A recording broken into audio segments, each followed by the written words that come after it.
I want to ask you a difficult question today, and I want you to sit with it honestly for a moment before you answer.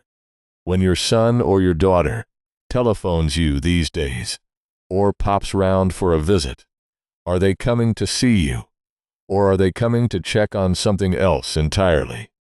For most families, of course, the answer is simple and warm. They come because they love you, full stop. But for a good number of retirees, I have come to know over the years, a quieter and more troubling pattern has crept in, so gradually that they hardly noticed it happening. The visits stayed the same in number, but something underneath them had changed. Today, I want to walk you through 7 quiet signs that a family member's attention may have shifted from you to what you have. I want to say clearly, before we begin, that noticing these signs does not mean you must assume the worst of the people you love, or that you should become suspicious and cold. It simply means opening your eyes a little wider, so that you can protect both your pension and, just as importantly, your own peace of mind. Number 4 is the one that catches out even the most loving families, almost without anyone meaning any harm at all. So let's begin gently, together. Before we go through the list, I want to offer a word of reassurance, because I don't want this video to leave you looking at your own children with fresh suspicion in your heart. The overwhelming majority of families are exactly what they appear to be: imperfect, busy, sometimes forgetful to ring, but fundamentally loving. What I'm about to describe are patterns, not proof. A single missed birthday or one awkward conversation about money does not mean your family is circling like vultures. What matters is whether you see several of these signs together, repeated over time, and whether they are accompanied by pressure rather than simply concern. Hold that thought gently as we go through each one, and trust your own judgment of the people you have known your whole life far more than you trust any single item on a list from a stranger on the internet. Number 1. The conversations always seem to circle back to money, however they begin. This is often the very first sign, and it is easy to miss because it rarely announces itself directly. A visit might start with pleasant chat about the weather, the grandchildren, a program on the telly, and then, somehow, within 20 minutes, it has drifted onto the subject of your savings, your house, or what happens to everything when the time comes. I think of a gentleman named Harold, a retired bus driver from Leeds, who told me that his daughter's visits had become almost comically predictable. She would arrive with a cake, ask about his hip, and then, like clockwork, within the hour, she would find a way to ask whether he'd thought any more about downsizing, or whether he knew really what the house was worth these days. Harold loved his daughter dearly, and for a long time he simply thought she was being practical. But when he mentioned it, almost as a joke, to his old friend at the bowls club, his friend said something that stuck with him. Practical is asking once. Circling back every single visit is something else. If you notice that money is the quiet undertow beneath every conversation, however warmly it's dressed up, it's worth paying gentle attention to that pattern. What makes this sign so tricky to spot is that each individual question, taken entirely on its own, can sound perfectly innocent, even caring. Asking whether you've thought about downsizing isn't inherently sinister. Plenty of loving children genuinely worry about an aging parent rattling around in a big house alone.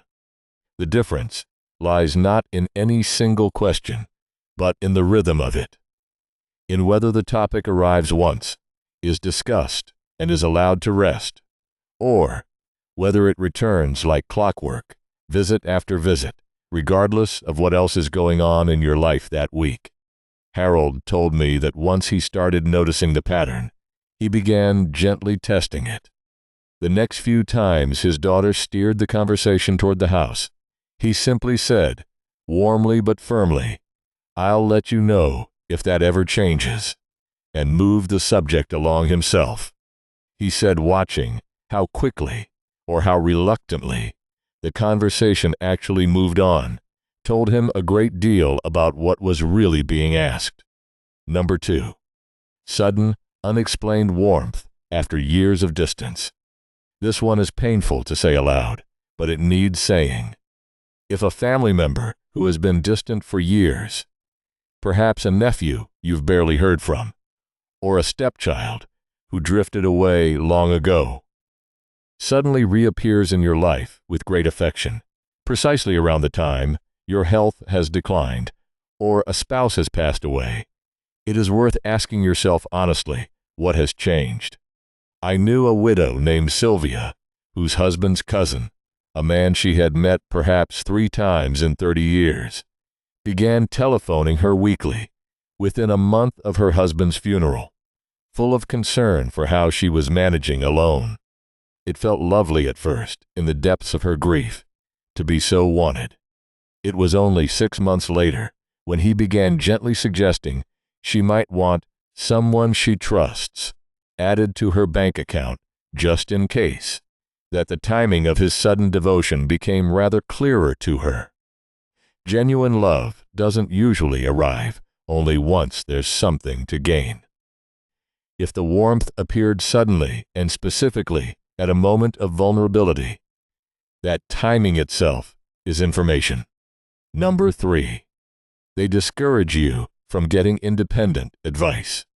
This is one of the clearest warning signs there is, and I want you to remember it above almost anything else in this video. A family member who genuinely has your best interests at heart will never be threatened by the idea of you speaking to a solicitor, an independent financial advisor, or citizen's advice before making a big decision. In fact, they should welcome it. But if you mention wanting a second opinion and you're met with irritation or told it's unnecessary or a waste of money or they don't understand our family's situation, take that seriously. I remember a lady named Beryl who wanted to speak to her own solicitor before signing over power of attorney to her son, and he told her, quite sharply, that seeking outside advice meant she didn't trust him. A trustworthy request never depends on you having no one else to compare it against. If anything, a good and honest plan gets stronger, not weaker, under a second pair of eyes.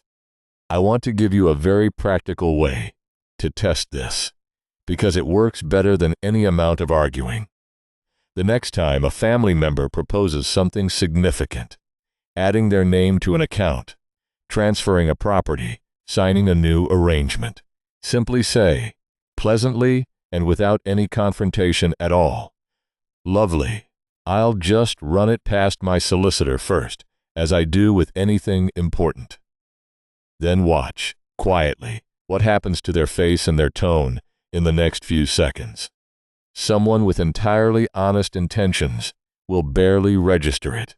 At most, they might offer to help you find a good solicitor.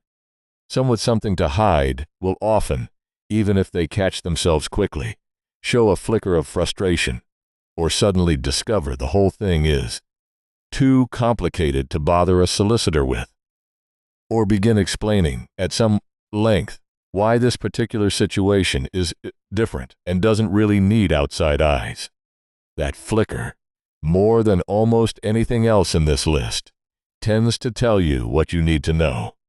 Number 4, and this is the one that catches out even the most genuinely loving families, almost without anyone meaning real harm. It is what I'd call the slow erosion of your say in your own decisions. It rarely arrives as one dramatic moment. It arrives as 100 small ones. It starts, innocently enough, with, "Let us handle that for you," about a bill or a form. Then it comes them speaking to your bank on your behalf to save you the bother. Then it's them sitting in on medical appointments and answering questions the doctor asked you. Bit by bit, decision by decision, you can find that you've quietly become a passenger in your own life, while everyone around you insists, quite sincerely, that they're only trying to help. I met a retired headmistress named Diana who realized this had happened to her only when she tried to make a simple decision about which care agency to use for a few hours of help each week, and found that her son had already chosen one and set it all in motion without asking her a single question. He wasn't being cruel. He genuinely believed he was being helpful and sparing her the stress. But Diana told me, with real sadness in her voice, "I still have my mind. I would have liked to have been asked." This one is especially important because it can happen with the very best of intentions, and it's worth gently, firmly, reasserting your own voice the moment you notice your opinion has stopped being sought. A useful habit here is a single, simple sentence you can return to whenever you feel decisions sliding away from you. "I'd like to be part of that conversation, please." Before it's decided, say it warmly. Say it without accusation, but say it every single time until asking you first becomes the habit again rather than the exception. Most families, once gently and consistently reminded, correct this on their own because it genuinely wasn't malice to begin with. It was simply a habit of convenience that nobody had thought to question. But the correcting only happens if you speak up, because from the outside, a quiet parent can look very much like a contented one, even when the truth is quite different. Number 5. Pressure to change your will comes wrapped in urgency. There is a world of difference between a solicitor gently suggesting you review a will that's 15 years out of date and a family member insisting you must update it this week, ideally in their presence, ideally using a solicitor they've already chosen for you. Urgency is the tell here. Genuine estate planning can generally wait a fortnight for you to think it over calmly and speak to someone independent.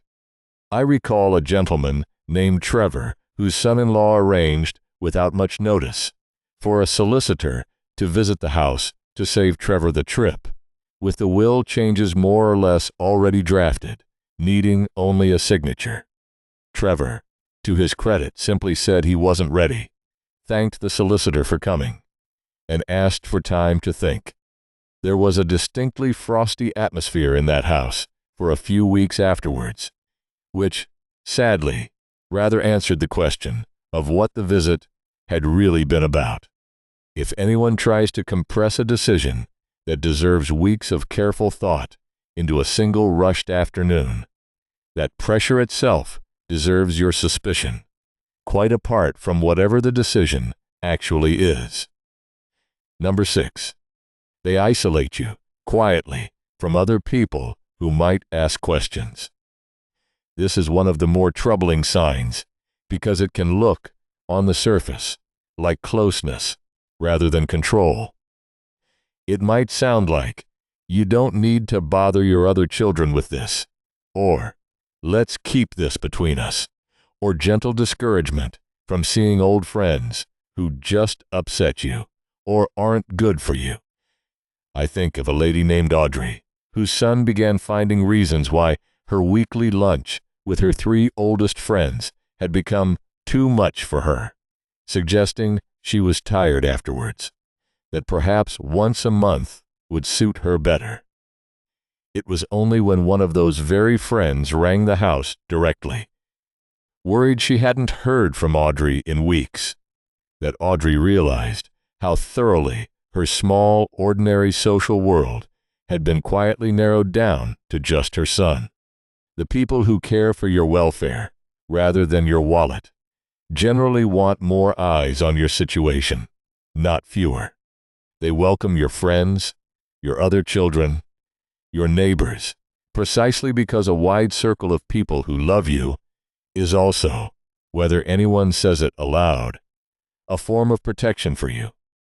It's worth saying, too, that isolation like this can sometimes be dressed up in the language of care so convincingly that even the person doing it may not fully recognize their own motives. It rarely announces itself as, "I want you to see fewer people." It sounds like concern for your energy, your tiredness, your safety on the roads at your age. The way to tell the difference is to ask yourself a simple question. After this suggestion, is your world getting a little bigger or a little smaller? Genuine care, even when it's about slowing down, tends to redirect you toward other good things, a gentler hobby, a closer friend, a shorter but sweeter visit. What's worth noticing is a pattern where every suggestion, however kindly worded, seems to end with fewer people in your life and one particular person left standing closer to everything you own. Number 7. The talk of your future is entirely about what happens after you're gone, and hardly ever about how you're doing right now. This last one is more of a feeling than a single event, but once you notice it, you cannot easily unnotice it. It's the sense that conversations orbit around the house, the will, the inheritance, when the time comes, and rarely, if ever, around how you are sleeping, whether your hip still troubles you, what you genuinely enjoy doing this weekend, or how you're really feeling since you lost your wife. I spoke with a gentleman named Cyril who put it more plainly than I ever could. He said, "I started to feel less like my son's father and more like his inheritance with a pulse." That is a heartbreaking thing for anyone to feel, and if any part of it resonates with you even slightly, it deserves your honest attention, however uncomfortable that honesty might be. Now, having walked through all 7, I want to bring you back to the reassurance I offered at the start, because I meant it sincerely. Recognizing one of these signs, on its own, in an otherwise loving family, is very often nothing more than an awkward conversation, a stressed relative, or simply someone who cares, but expresses it clumsily. Families are complicated, and love rarely arrives in a perfectly tidy package.